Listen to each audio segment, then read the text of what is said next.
Welcome to SN Classes YouTube channel. For regular update, like and subscribe our channel. Hello students, good morning.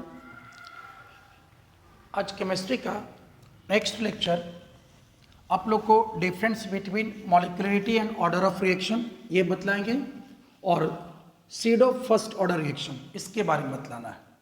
तो देखिए, ये हम लोग पढ़ चुके थे, बस इसको हम यहाँ पर आपको पिछले क्लास में जो पढ़ा है अब उसी को यहाँ पर समराइज कर कर लिखवा देता हूँ। हम लोग order of reaction and molecularity of reaction पढ़ चुके थे, ठीक है। उसी को यहाँ डिफरेंस करके दिखला दे रहा हूँ मैं। देखिए हेडिंग फर्स्ट में आज आपको बतलाना यहाँ पर हमको है डिफरेंस बिटवीन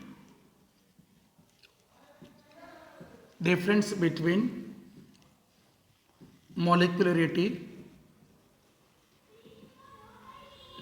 ऑफ रिएक्शन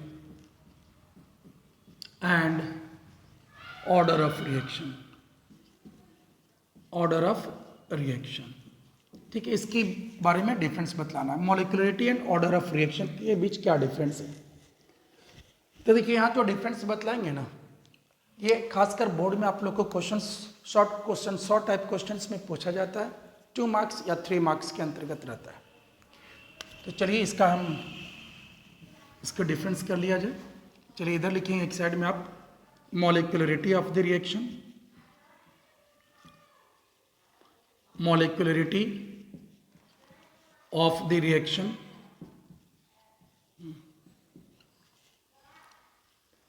और एक साइड लिख दीजिए इधर order of reaction, order of reaction, order of reaction, ठीक है। तो देखिए, चलिए मॉलिक्यूलरिटी का डिफिनेशन लिखिएगा। फर्स्ट पॉइंट में the number of reacting species, the number of reacting species and species के अंतर्गत एटम्स, मॉलिक्यूल्स या ions, number of reacting species, collides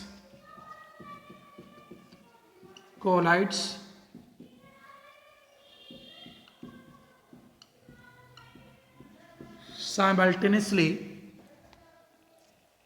in elementary reaction to form product is called molecularity of the reaction, is called molecularity of the reaction, ठीक है। देखिए क्या लिखा, the number of reacting species and reacting species में atom, molecules या ions हो सकता है, that collides simultaneously in elementary reaction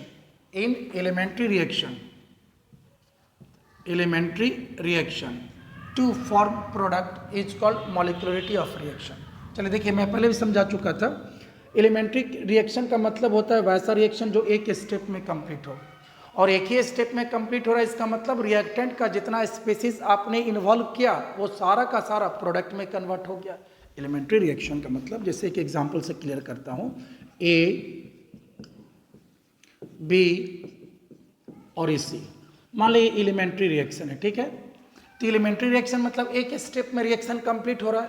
तो एक ही स्टेप में रिएक्शन कब कंप्लीट होगा, जब ये कोफिशिएंट कंप्लीटली प्रोडक्ट में कन्वर्ट हो रहा है। मतलब ये सारा का सारा क्या हो गया, प्रोडक्ट में इन्वॉल्व हो गया, प्रोडक्ट के कन्वर्शन में इन्वॉल्व हो गया। तो आप लिख सकते हैं यहाँ पर क्या, rate constant R is equal to K A पे पावर ए। यहाँ पर देखिए ये सारा इन्वॉल्व हो जा रहा है, मतलब B पे पावर B एंड C पे power C।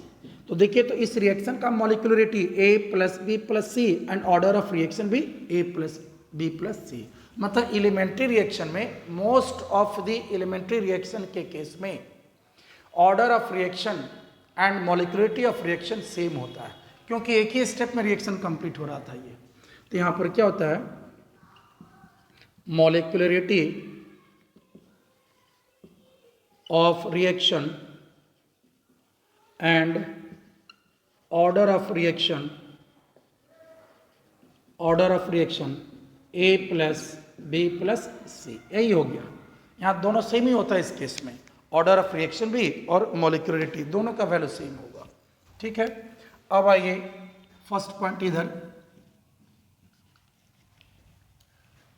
It is sum of the power are raised to concentration terms in order to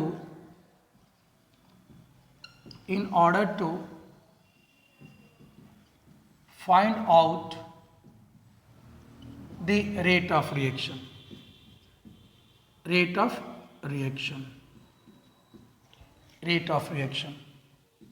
is called, बस यहीं तक, is called order of reaction. अब समझिए, देखिए ऑर्डर ऑफ रिएक्शन के बारे में क्या लिखा, it is sum of the power are raise to concentration terms in order to find out the rate of reaction. It means आप यहां पर भी रिएक्शन को आप ऐसे दिखा सकते हैं, मान लिया आपका रिएक्शन है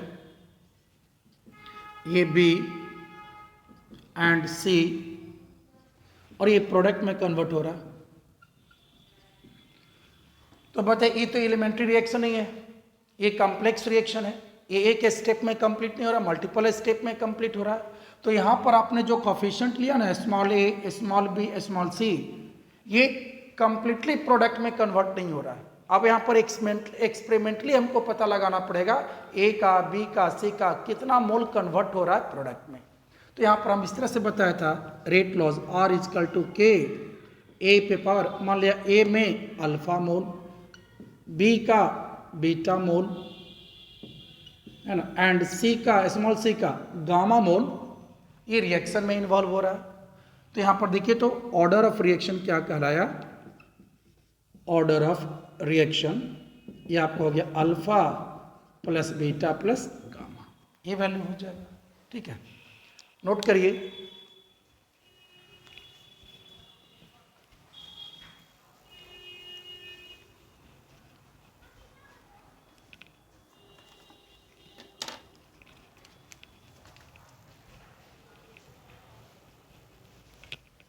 ठीक है। अब आइए second point, molecularity of the reaction में। तो मॉलिक्यूलरिटी ऑफ द रिएक्शन के केस में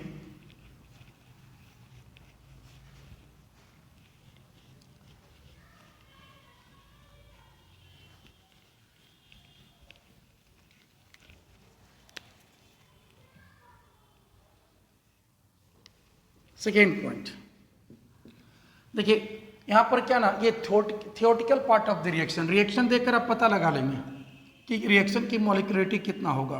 तो it is theoretical part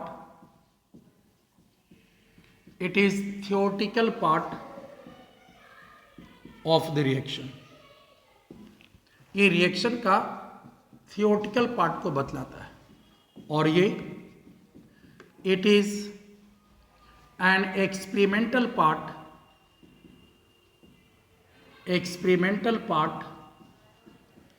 of the reaction, ये रिएक्शन का एक्सपेरिमेंटल पार्ट को बतलाएगा। मतलब एक्सपेरिमेंट करने के बाद ही पता लग सकता है कि रिएक्टेंट के डिफरेंट स्पेसीज का कितना मोल प्रोडक्ट में कन्वर्ट हो रहा है। थर्ड में, molecularity of reaction never be zero, कभी भी जीरो नहीं हो सकता है, या फ्रैक्शन में नहीं हो सकता है। ठीक है, और इसका मैक्सिमम वैल्यू क्या हो सकता है, 3। मॉलिक्यूलरिटी 1, 2, 3 रेयरली होता है, ये कभी भी फ्रैक्शन में नहीं हो सकता है एंड जीरो नहीं हो सकता है। तो पहला पॉइंट लिखिएगा, द मॉलिक्यूलरिटी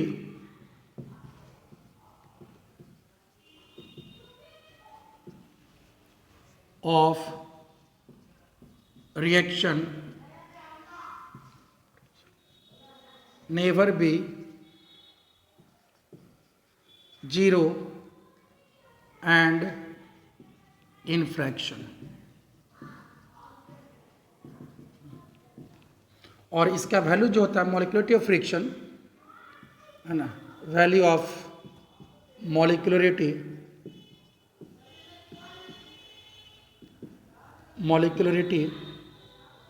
ऑफ रिएक्शन, ये आपका होता है 1, 2 एंड 3। और 3 जो होता है ना, ये रेयरली होता है, बहुत कम होता है, बहुत कम रिएक्शन के केसेस में। और इधर लिखिएगा थर्ड पॉइंट में, द ऑर्डर ऑफ रिएक्शन,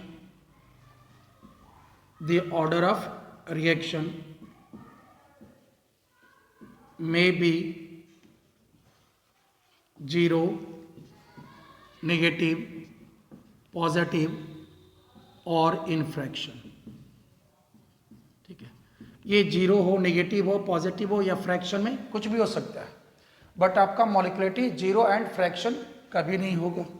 और इसका जो वैल्यू होता है वो क्या होता है 1, 2 एंड 3, और 3 रेयरली होता है। ठीक है, तो ये 3 पॉइंट आप उसमें दिखा दीजिएगा और तीनों के बीच डिफरेंस क्या हुआ आपका है।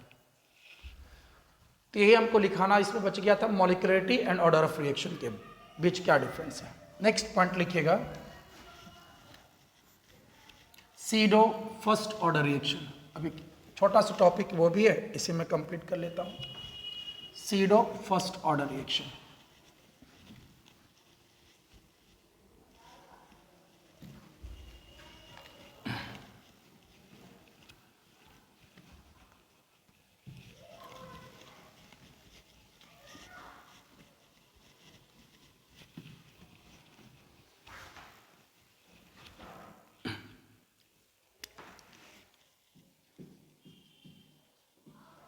SIDO first order reaction.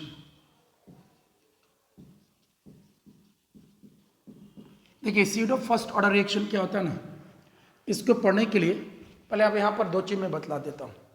अभी जस्ट आपने देखा कि एलिमेंट्री रिएक्शन के केस में, अभी जस्ट आपने देखा एलिमेंट्री रिएक्शन के केस में order of reaction and molecularity of reaction same होता है नहीं। ये देखिए अब क्या बोलना चाह रहा हूँ, समझिएगा। In elementary reaction, in case of elementary reaction, order of reaction is equal to molecularity of reaction,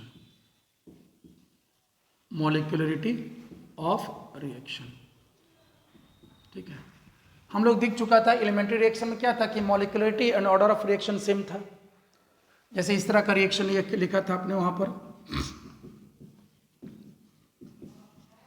नहीं तो बताइए यहाँ पर क्या था, ऑर्डर ऑफ रिएक्शन जो आप लिखते थे, सॉरी यहाँ जो रेट लॉज था, रेट लॉज आप इस तरह से आया था, ए पे पावर ए, एलिमेंट्री रिएक्शन है, बी पे पावर बी एंड सी पे पावर सी, ये आ गया था।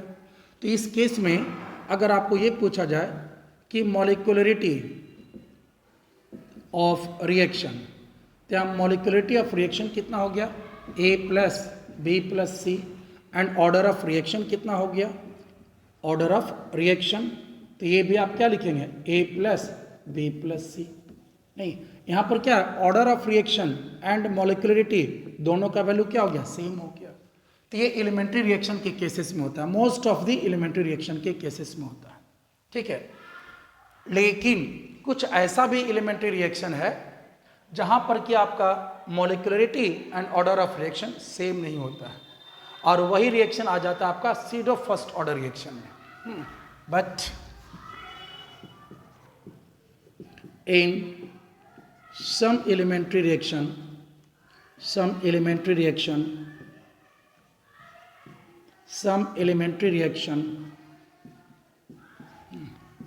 order of reaction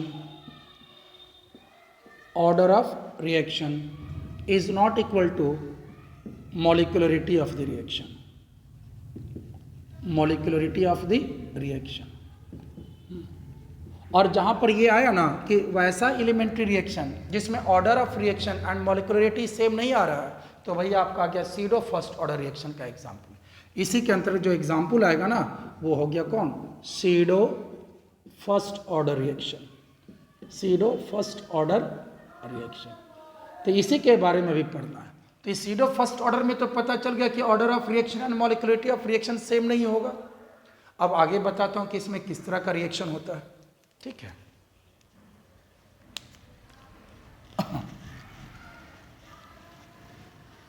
देखिए अब इसमें किस तरह का होगा।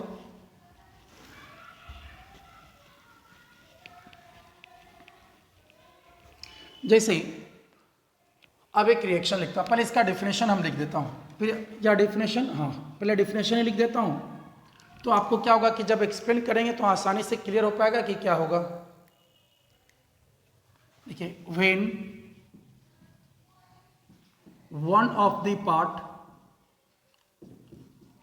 one of the part of reactant is in excess and the rate of reaction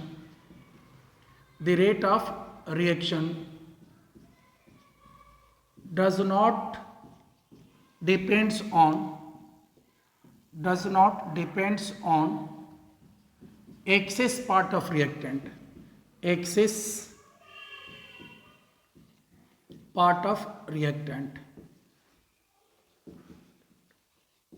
called pseudo first order reaction,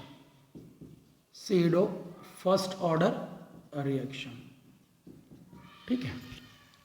चलिए अभी समझ में नहीं आएगा क्या लिखा है, पहले मैं इसको एग्जाम्पल से क्लियर कर लेते हैं तो फिर ये डिफिनेशन पढ़ेंगे। चलिए देखिए, तो अच्छा पहले ये बताइए करने के पहले, किसी भी रिएक्शन का जो प्रोडक्ट बनता है वो किस पर डिपेंड करेगा, रिएक्टेंट में कौन सा लिमिटिंग रिएजेंट है। लिमिटिंग रिएजेंट मतलब ये बोलना चाह रहा हूँ, जैसे मान लो ए है और ये बी है और ये प्रोडक्ट सी बन रहा है। मान लो इसका आपका 0.1 मोल है और इसका 1 मोल है, तो बोलिए प्रोडक्ट का बनना किस पर डिपेंड करेगा, ए पर या बी पर। प्रोडक्ट जो बनेगा वो किस पर डिपेंड करेगा, ए पर। ए यहाँ पर हो गया लिमिटिंग रिएजेंट, क्यों, क्योंकि इसका मोल कम है। तो ये कितना बनेगा प्रोडक्ट, ये 0.1 बनेगा, मतलब यहाँ जो प्रोडक्ट बनेगा ये इसके बेसिस पे होगा। ये कितना प्रोडक्ट बनेगा 0.1, तो ये बचा कितना 0, ये कितना बचा 1 माइनस 0.1, प्रोडक्ट कितना बना तो 0.1। तो देखिए तब प्रोडक्ट का बनना किस पर डिपेंड किया, जो रिएक्टेंट में कम है, रिएक्टेंट का जिसका मोल कम है उस पर डिपेंड करता है प्रोडक्ट का बनना, ठीक है। यानी प्रोडक्ट का बनना किस पर डिपेंड किया, तो रिएक्टेंट का वह पार्ट जो क्या हो, लेस अमाउंट में प्रेजेंट हो, है ना। तो लेस अमाउंट में जो प्रेजेंट रहेगा उसी पर डिपेंड करेगा प्रोडक्ट का बनना। तो चलिए अब इसी को यूज कर रहा हूं यहां पर, देखिए। चलिए अब एक एग्जांपल लेता हूं, इसमें समझिए। आप लेते हैं हाइड्रोलिसिस ऑफ ईस्टर, समझिए, देखिए हाइड्रोलिसिस ऑफ ईस्टर। तो हाइड्रोलिसिस ऑफ ईस्टर में देखिए इस तरह का रिएक्शन होगा, इथाइल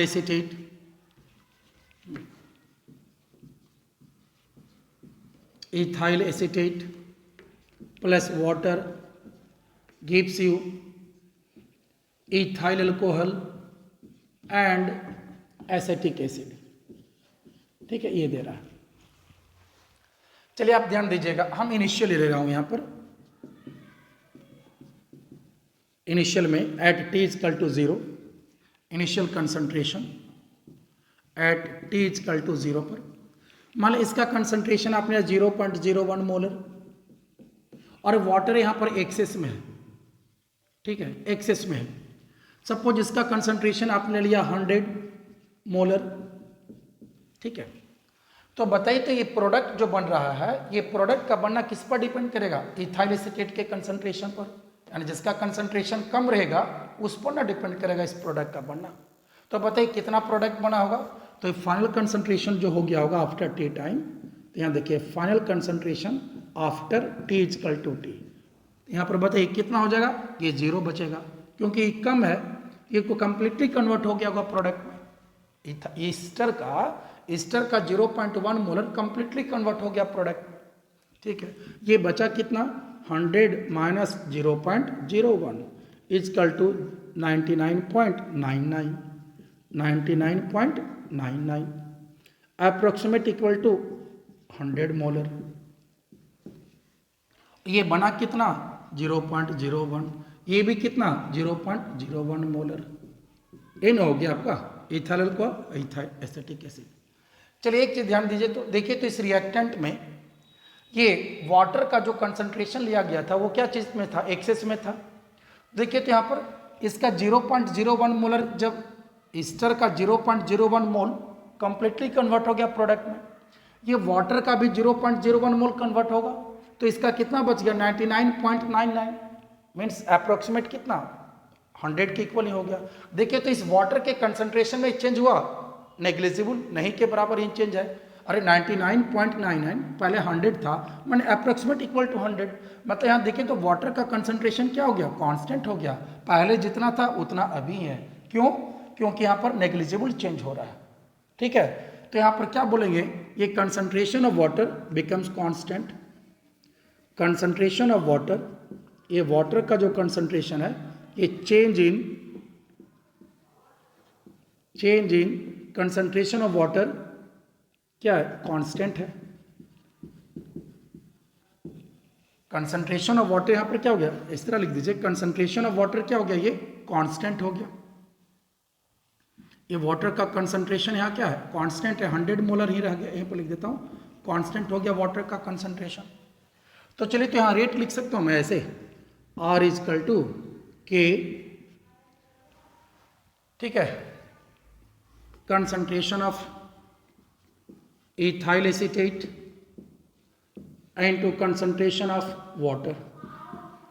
चलिए देखिएगा इस रेट में हम इस तरह से लिख दिया, ये भी एलिमेंट्री रिएक्शन है, ये भी एलिमेंट्री रिएक्शन है, बट इस एलिमेंट्री रिएक्शन में देखिएगा क्या बोल रहा हूँ, अब ध्यान दीजिएगा, यहाँ पर तो जो रेट लॉ होगा, इसका जो आपका मॉलिक्यूलरिटी होगा वही ना ऑर्डर ऑफ रिएक्शन होना चाहिए, लेकिन यहाँ ऐसा नहीं हो रहा है। अब देखिए क्यों नहीं।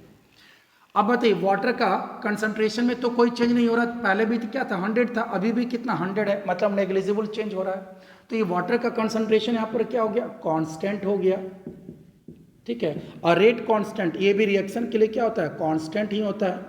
रेट कांस्टेंट भी किसी पार्टिकुलर रिएक्शन के लिए कांस्टेंट ही होता है।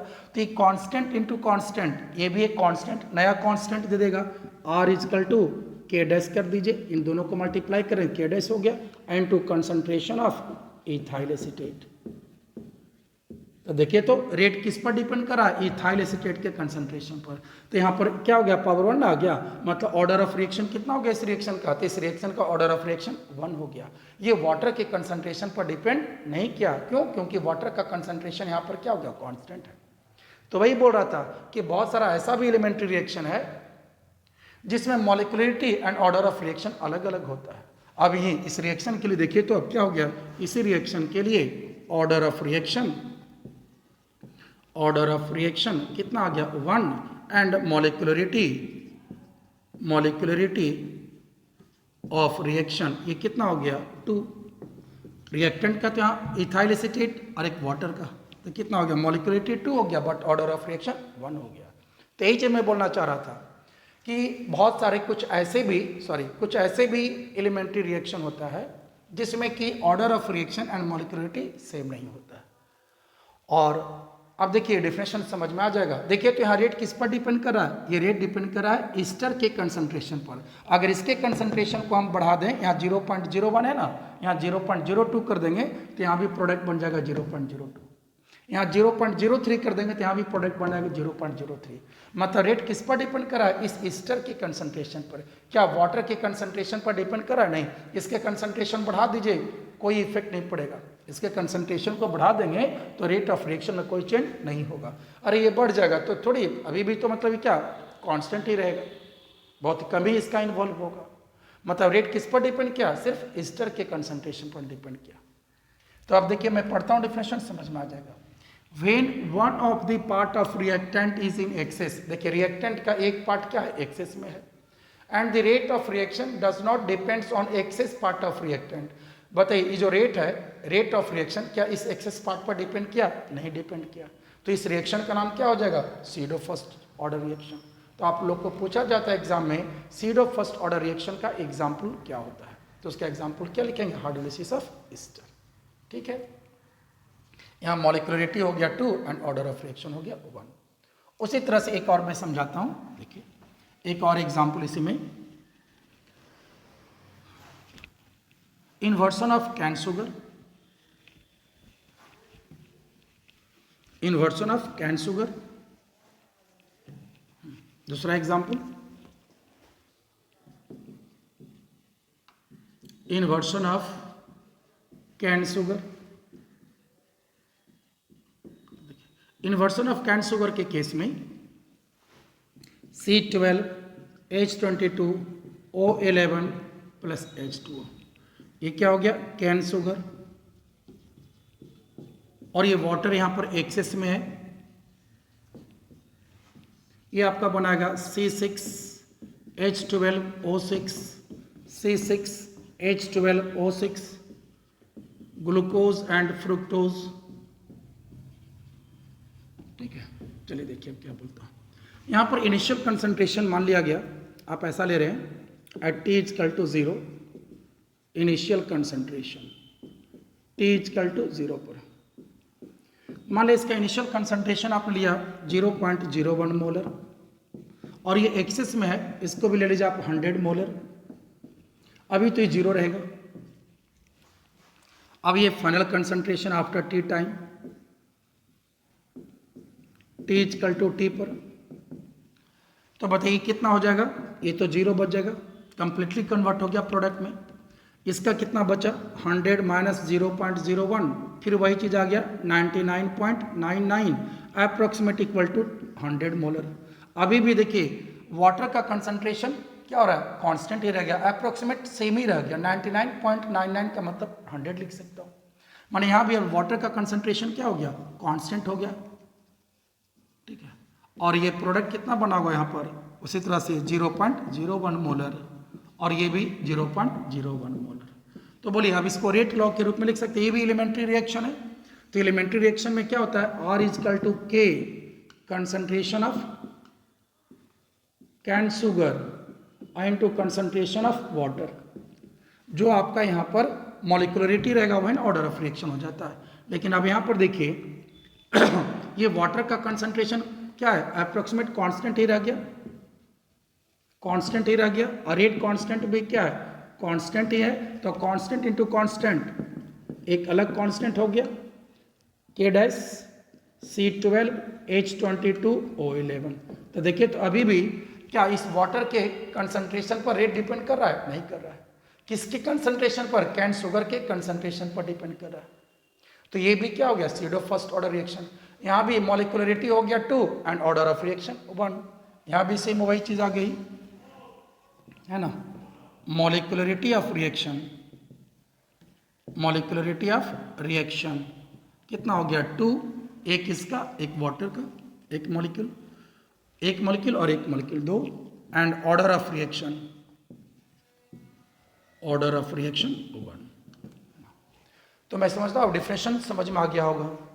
डिफिनेशन में ये लिखना चाह रहा था इसका कि जब रिएक्टेंट का एक पार्ट एक्सेस में हो और rate of reaction excess part पर डिपेंड नहीं करेगा तो उस रिएक्शन को बोलते हैं सीडो फर्स्ट ऑर्डर रिएक्शन। और रेट क्यों नहीं डिपेंड करेगा एक्सेस पार्ट पर, वो यहाँ पर दिखा रहा था मैं। ठीक है, तो फिर नेक्स्ट क्लास में इसके आगे बताया जाएगा आप लोग को।